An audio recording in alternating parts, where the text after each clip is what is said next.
काळोखी रात्र होती, इतकी गडद की हात पुढं करूनही बोट दिसू नयेत. मी आणि प्रवीण गावातल्या एका लग्नावरून परतत होतो.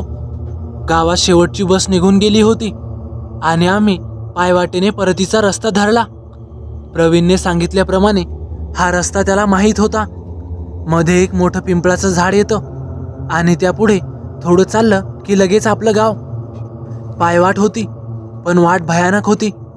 किरकिरणारे रातकिडे, दूरवर कुठून तरी घोबडाची ओरड आणि वारं असं की एकदम थेट मनक्याला भिडणारं. खूप चालल्यानंतर आम्हाला समोरच ते मोठंच्या मोठं पिंपळाचं झाड दिसलं. वाऱ्यामुळे ते झाड हलत होतं, पण त्यातून एक वेगळाच आवाज येत होता, जणू झाड काही सांगण्याचा प्रयत्न करत आहे. आणि तेवढ्यात झाडाखाली एक लहान मुलगा बसलेला दिसला. पाठमोरा, तोंड झाकलेलं, अंगात फाटकी शाळेची युनिफॉर्म, तळपाय काळवणलेले आणि त्याचे केस पूर्ण ओले आणि गोंधळलेले, जणू त्याला नुकतंच कोणीतरी पुरून काढलं होतं. अरे बघ, अंधारात एक मूल बसलंय. मी कुजबुजलो. प्रवीणने त्याला हाक मारली. अरे काय झालं रे, घरी नाही का गेलास? मुलगा काहीच बोलला नाही. गुडघ्यात खुपसलेलं त्याचं डोकं त्याने हळूच वर केलं आणि त्याचा चेहरा पाहून आमच्या अंगावर काटा उभा राहिला. त्याचा चेहरा पूर्ण विद्रूप होता. त्याचा डावा डोळाच नव्हता, तिथं एक काळा खड्डा होता. उजवा डोळा मात्र होता. मोठाच्या मोठा उजवा डोळा, पांढरा फट्ट, स्थिर आणि एकटक आमच्याकडेच पाहणारा. नाकही नव्हतं, त्या जागी एक भेग पडलेली होती.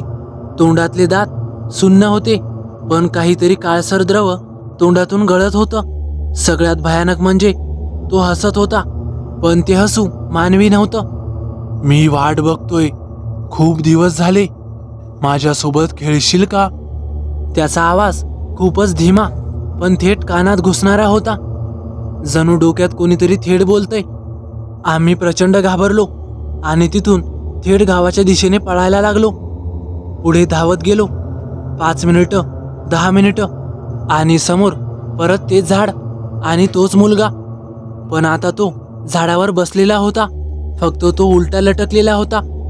त्याचे केस खाली आणि चेहरा आता अगदी स्पष्ट दिसत होता. तो हळूहळू एका हाताने झोका घेत मोठमोठ्याने हसत होता. तुम्ही चालत नाही, फसवतोय मी, रस्ता नाही हा. ते भयंकर दृश्य पाहून आमचे हातपाय लटपटायला लागले. जमीन आम्हाला खेचत होती, जणू पाय बधीर झाले होते. डोकं गरगरू लागलं. अचानक आम्हाला भोवळ आली. जेव्हा जाग आली तेव्हा मी आणि प्रवीण एका अंधाऱ्या गुहेत होतो.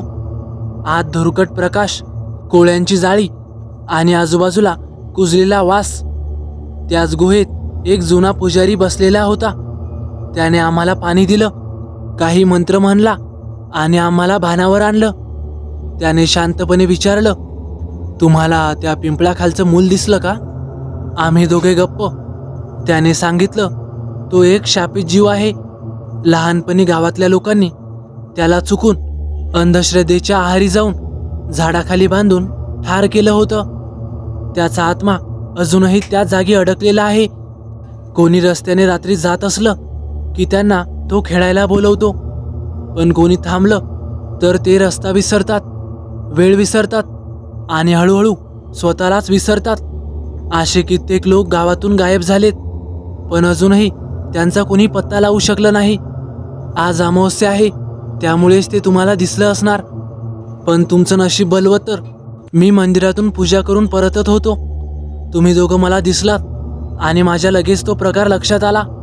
आता रात्रभर तुम्ही इथेच राहा आणि सकाळ झाल्यावर घरी जा. मी आणि प्रवीण रात्रभर तिथेच राहिलो. सकाळ झाल्यावर आम्ही घरी गेलो. त्यानंतर मात्र पुन्हा कधीच आम्ही रात्रीचं त्या रस्त्याने आलो नाही आणि तो मुलगा पुन्हा आम्हाला दिसला नाही. तर मित्रांनो, कसा वाटला तुम्हाला अनुभव? आवडल्यास नक्की लाईक करा, कमेंट करायला विसरू नका आणि हो, आपल्या चॅनलला आत्तापर्यंत सबस्क्राईब केलं नसेल तर नक्कीच सबस्क्राईब करा. तर चला भेटूया पुढच्या व्हिडिओत. धन्यवाद.